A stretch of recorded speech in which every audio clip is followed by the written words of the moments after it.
అందరికీ నమస్తే. ఆంధ్రప్రభకు స్వాగతం. నేను మీ సంతోషి. భగవద్గీతలో 18 అధ్యాయాల గురించి మనం స్టడీ చేస్తున్నాము. అంటే మనం లాస్ట్ ఎపిసోడ్లో చూసుకున్నట్లయితే మొదటి అధ్యాయం గురించి సార్ మనకి పూర్తిగా వివరించారు. అలాగే ఈరోజు రెండో అధ్యాయం సాంఖ్య యోగం గురించి తెలుసుకుందాము. దీన్ని మనకి క్లియర్గా ఎక్స్ప్లెయిన్ చేయడానికి nutritional coach and yoga therapist, founder of Maheshwara charitable trust and Goshala doctor Veerareddy గారు మనతో పాటు ఉన్నారు. నమస్తే సార్. నమస్తే సార్. మనం లాస్ట్ ఎపిసోడ్లో చూసుకున్నట్లయితే మొదటి అధ్యాయం గురించి ఎక్స్ప్లెయిన్ చేశారు మీరు. సో ఈ ఎపిసోడ్లో రెండో అధ్యాయం అంటే సాంఖ్య యోగం గురించి చెప్పండి. సో భగవంతుడు మనకి ఏం చెప్పాడు ఈ సాంఖ్య యోగంలో? సో భగవద్గీతలో సాంఖ్యయోగం అంటే రెండో చాప్టర్ ఏదైతే ఉందో ఇది చాలా ఇంపార్టెంట్ చాప్టర్ ఇది. సో భగవద్గీత అంతా కూడా బేస్ ఇక్కడి నుంచే స్టార్ట్ అవుతుంది. మనిషికి మెదడు ఎంత ముఖ్యమైనదో భగవద్గీత కూడా సాంఖ్యయోగం కూడా అంతే ముఖ్యమైనదని చాలామంది మేధావులు చెప్తారు. ఈ అధ్యాయము మాజీ రాష్ట్రపతి అబ్దుల్ కలాం గారికి, తర్వాత స్వామి వివేకానంద గారికి చాలా ఇష్టమైన అధ్యాయం. ఈ అధ్యాయాన్ని మనము 4 భాగాలుగా చూడొచ్చు. మొదటిది అర్జునుడు పరమాత్మని శిష్యునిగా స్వీకరించమని అర్థిస్తాడు. రెండవది ఆత్మజ్ఞానం గురించి పరమాత్మ బోధిస్తాడు. మూడవది నిష్కామ కర్మ అంటే ఫలితంతో సంబంధం లేకుండా మనము నిర్వహించాల్సిన పని ప్రాపర్గా ఏ రకంగా చేయాలనేది. నాలుగవది స్థితప్రజ్ఞుడు అంటే సంపూర్ణమైన జ్ఞాని ఏ రకంగా ఉంటాడో పరమాత్ముడు వివరిస్తాడు. సాంఖ్య అంటే సంఖ్య నంబర్ అన్నమాట. ప్రకృతిలో గల 24 తత్వాల గురించి పరమాత్ముడు విశ్లేషించి చెప్తాడు ఈ అధ్యాయంలో. అందుగురించే ఈ అధ్యాయానికి సాంఖ్యయోగం అని పేరు వచ్చింది. 24 తత్వాలలో 5 పంచ కర్మేంద్రియాలు, 5 జ్ఞానేంద్రియాలు, పంచభూతాలు, పంచ ప్రాణాలు, మనసు, బుద్ధి, జ్ఞానము, అహంకారము, ఈ 24 తత్వాలే సాంఖ్య అంటారు. సో ఇవన్నీ కూడా జడమైనవి. సో ఇప్పుడు పరమాత్ముడు ఇరు సేనల మధ్యలో ఉన్న అర్జునుడు చూసి ఒక చిరునవ్వు నవ్వి అర్జునుడితో చెప్తుంటాడు. ఏమని అంటే, అర్జున, ఏదో ఒక విధంగా యుద్ధం నుంచి తప్పించుకుందాం అనుకుంటున్నావు. నీకు ఈ అజ్ఞానము, ఈ మోహము ఎక్కడి నుంచి వచ్చింది అని పరమాత్మను అర్జునుడితో అంటే, అర్జునుడు అప్పుడు అంటాడు, స్వామి, నా ఎదురుగా భీష్ముడు, ద్రోణాచార్యుడు అటువంటి వారు ఉన్నారు. వారితో నేను ఏ రకంగా యుద్ధం చేయగలను? నేను అయోమయంలో ఉన్నాను. నేను నా యందు దయ ఉంచి నన్ను శిష్యునిగా స్వీకరించి నాకు సరైన దారి చూపించమని అర్జునుడు పరమాత్మను కాళ్ళ మీద పడి ఏడుస్తుంటాడు. అప్పుడు పరమాత్ముడు ప్రతిసారి కూడా మాట్లాడే ముందు ఒక చిరునవ్వు నవ్వుతాడు.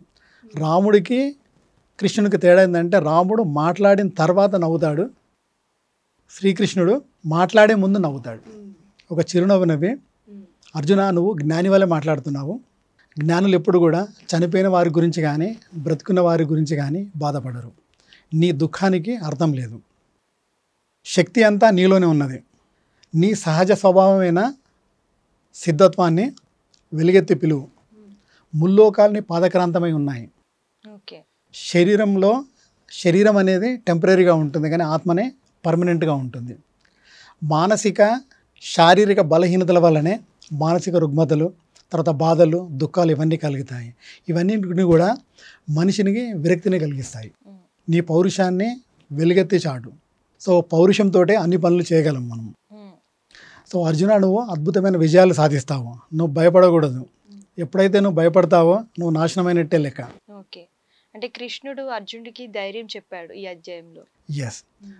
సో ఎప్పుడైతే అర్జునుడు ఎదురుగా ఉన్న భీష్ముని, ద్రోణాచార్య వాళ్ళ అందరిని చూసిన తర్వాత దుఃఖంతో అడుగుతున్నాడు అనమాట. అంటే యుద్ధం చేసే కంటే ముందు నేను వాళ్ళతో యుద్ధం చేసిన తర్వాత రాజ్యం గురించి వాళ్ళపైన యుద్ధం చేసేదానికన్నా భిక్షం ఎత్తుకొని బతుకుట మేలని అనుకున్నాడు.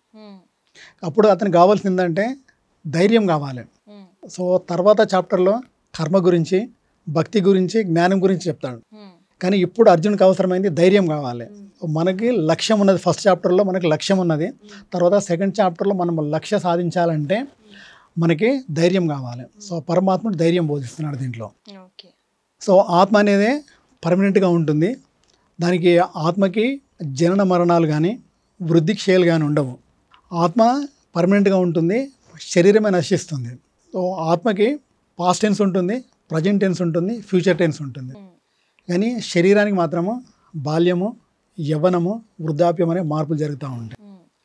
ఏవైతే భూమి మీద చలి, వేడి కానీ, బాధ, తర్వాత దుఃఖము కానీ, తర్వాత ఏవైనా కూడా టెంపరీగానే జరుగుతూ ఉంటాయి. సో అర్జున ఇవన్నీ కూడా నువ్వు భరించాల్సి ఉంటుంది. అవన్నీ కూడా మామూలుగా పాసింగ్ క్లౌడ్స్ అంటారు కదా, మేఘాలు ఈ రకంగా వస్తూ ఉంటే ఆ రకంగా వెళ్తూ ఉంటాయి. సో సొసైటీలో కూడా చాలామంది కూడా ఏదైనా దుఃఖం వచ్చినప్పుడు, చాలామంది బాధ వచ్చినప్పుడు దుఃఖపడుతూ ఉంటారు. అవన్నీ కూడా టెంపరీగా వస్తూ ఉంటాయి, మళ్ళీ వెళ్తూ ఉంటాయి. ఏది కూడా పర్మనెంట్ కాదు. సో నువ్వు ఏ ఆత్మను కూడా చంపడం లేదు, దేనితో కూడా ఆత్మ చంపబడటం లేదు. అయినా కూడా ఆత్మ నశించడం లేదు, కానీ నువ్వు శరీరం నశిస్తుందని బాధపడుతున్నావా? అయితే విను. మనుషులు పాత బట్టలు లేదా చిరిగిన బట్టలని వదిలి కొత్త బట్టలు ఏ రకంగా ధరిస్తారో, అదే రకంగా జీర్ణించిన శరీరం కూడా నూతన శరీరాన్ని పొందుతుంది. పుట్టిన వానికి మరణం తప్పదు, మరణించిన వానికి జన్మం తప్పదు. చాలామంది ఈ వర్డ్ అంటారు, మనం పుట్టాం కదా చనిపోతామని అనుకుంటారు. కానీ మధ్యలో ఏదైతే శతమానం భవతి అంటే 100 years లైఫ్ ఏదైతే ఉంటుందో, ఈ 100 years లైఫ్లో మనం ఏం చేస్తున్నాము? సొసైటీలో 3 రకాల మనుషులు ఉంటారు. ఒక రకంగా లైఫ్ ఆఫ్ సర్వైవల్ అంటే మనిషి పుడతాడు, అతని భోజనం గురించి అతను పనిచేస్తాడు, తర్వాత చనిపోతాడు. లైక్ జంతువులాగా కూడా, జంతువులు కూడా పుడతాయి, కొంచెం పని చేస్తాయి, తర్వాత చనిపోతాయి. వాటి నుంచి సొసైటీకి కానీ ఏం ఉపయోగం ఏమి ఉండదు. తర్వాత రెండవ రకం మనుషులు ఏంటంటే లైఫ్ ఆఫ్ సక్సెస్ అనమాట. 99% జనాలు లైఫ్ ఆఫ్ సర్వైవల్లోనే ఉంటారు. తర్వాత 0.9% వచ్చేసి లైఫ్ ఆఫ్ సక్సెస్ అనమాట. అంటే లైఫ్లో బాగా సక్సెస్ అవుతారు, పేరు ప్రతిష్టలు, డబ్బు కూడా బాగా సంపాదిస్తారు. వాళ్ళతో పాటు కొంతమందికి ఈ లైఫ్ ఆఫ్ సర్వైవ్ ఎవరైతే ఉంటారో, సో వాళ్ళకి కొంచెం అవకాశం కల్పిస్తారు. అది రెండో రకం అనమాట. ఎగ్జాంపుల్గా రామోజీరావు ఉన్నాడు. తర్వాత ఈ ఆర్గనైజేషన్స్ అన్న కొంతమందికి ఎంప్లాయ్మెంట్ ఎవరైతే ఇస్తారో వాళ్ళందరూ కూడా లైఫ్ ఆఫ్ సక్సెస్ కిందకే వస్తారు.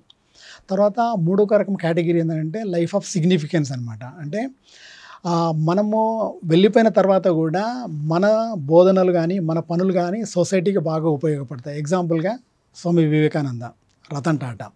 వివేకానంద ఏమన్నాడు? బలమే జీవనము, బలహీనతే మరణం అన్నమాట. ఇప్పుడు 100 years క్రితం చెప్పాడు, అయినా కూడా ఇప్పుడు మనము అది ఫాలో అవుతున్నాం. ఇది లైఫ్ ఆఫ్ సిగ్నిఫికెన్స్ అనమాట. పరమాత్మని బోధనలు ఏవైతే మనము ప్రాపర్గా మనము గ్రహించి ఇంప్లిమెంట్ చేస్తామో ఆ 0.1% అనమాట లైఫ్ ఆఫ్ సిగ్నిఫికెన్స్ దాంట్లో కూడా మనం రావచ్చు అనమాట. తర్వాత పరమాత్ముడు అర్జునుడికి ఏం చెప్తున్నానంటే, అర్జున నువ్వు ఇన్ని చెప్పిన తర్వాత కూడా నువ్వు యుద్ధము చేయను అని అంటే కీర్తి ప్రతిష్ట ఏదైతే నీ కీర్తి ప్రతిష్ట ఉందో ఈ కీర్తి ప్రతిష్ట అంతా కూడా పోతుంది. నీ శత్రువులు నిన్ను అనరాని మాటలు అంటారు. తర్వాత నీ ఆపోజిట్లు ఎవరైతే ఉన్నారో, కర్ణుడు, వీళ్ళందరూ ఎవరైతే ఉన్నారో వాళ్ళందరూ కూడా భయపడి యుద్ధం నుంచి పారిపోయినామని అనుకుంటారు. ఆత్మగౌరవం గల వ్యక్తికి ఆ ప్రకృతి కీర్తి ప్రతిష్టలు ఏవైతే ఉన్నాయో నెగిటివ్ వేలో వస్తే అది మరణం కంటే ఎక్కువ అని చెప్తాడు పరమాత్ముడు. అందుగురించే సుఖ దుఃఖాలు, లాభ నష్టాలు, జయాపజయాలు సమానంగా గ్రహించి యుద్ధానికి సంసిద్ధం అవ్వు.